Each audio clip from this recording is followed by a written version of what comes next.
Hallelujah.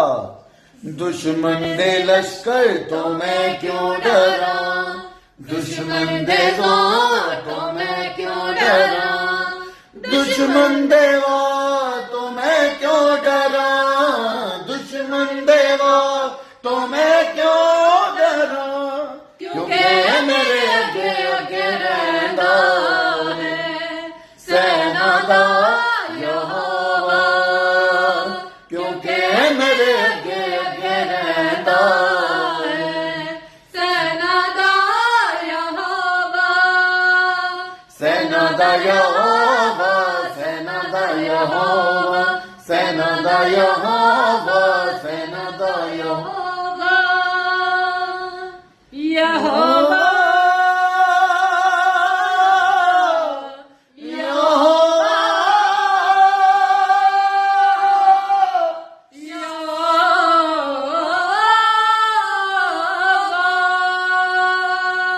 Hallelujah. Hallelujah.